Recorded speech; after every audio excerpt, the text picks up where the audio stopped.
Songs of the Return of Volume 7, The Tale of the Jorrvaskr.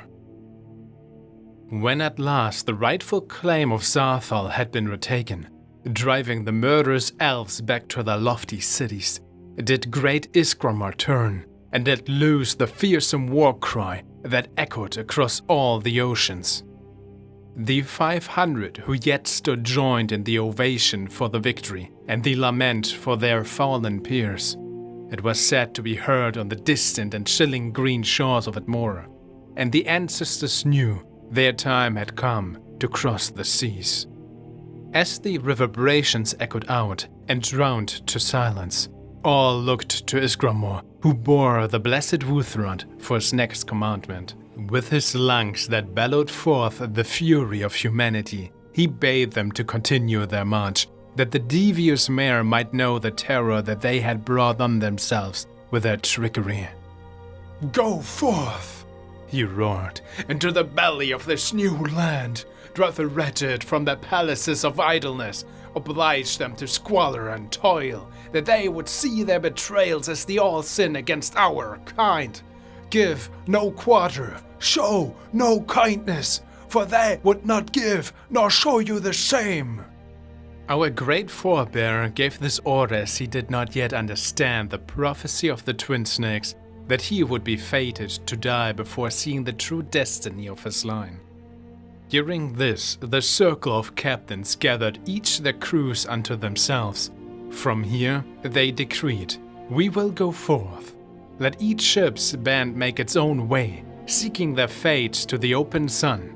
A night spent in feasting, the oaths of the companions was sworn anew, with each of the 500, so they still named their count, in honor of the shields that were broken at Xarthal, swearing to act as shield brother and shield sister to any of the Ysgramor line were their fates to ever again entwine.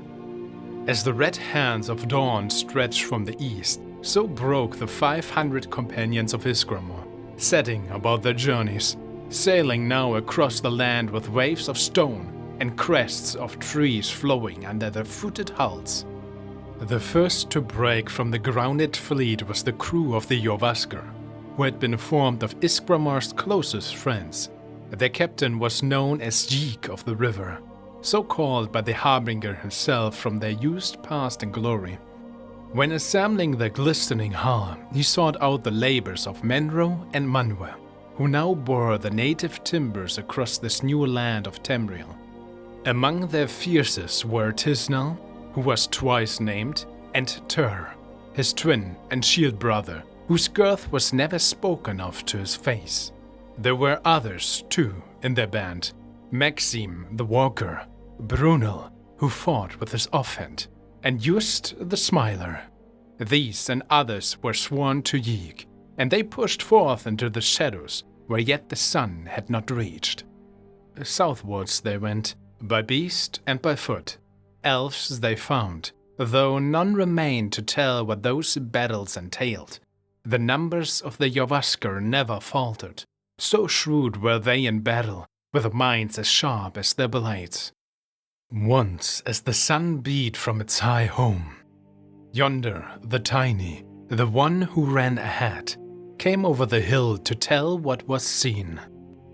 Amidst a vast plain, his eyes had met a monument of a bird, whose eyes and beak were opened in flame.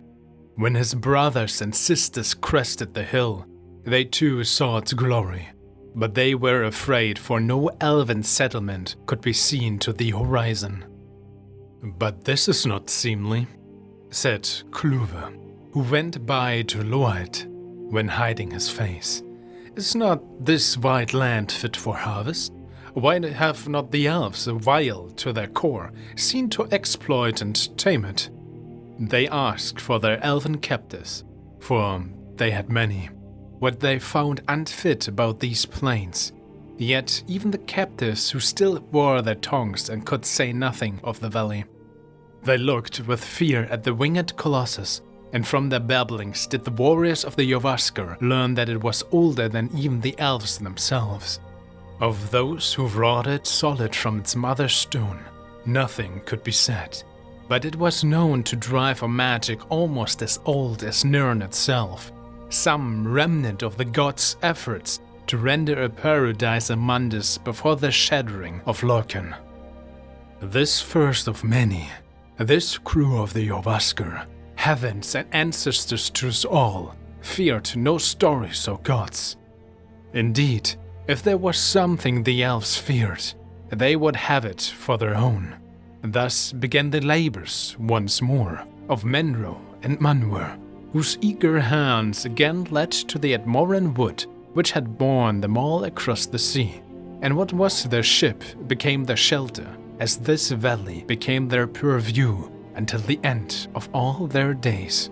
Thus began the building of the great city, circled by the running of the White River, as brought forth by these beloved of Ysgramor, yet but 22 of the glorious 500 companions.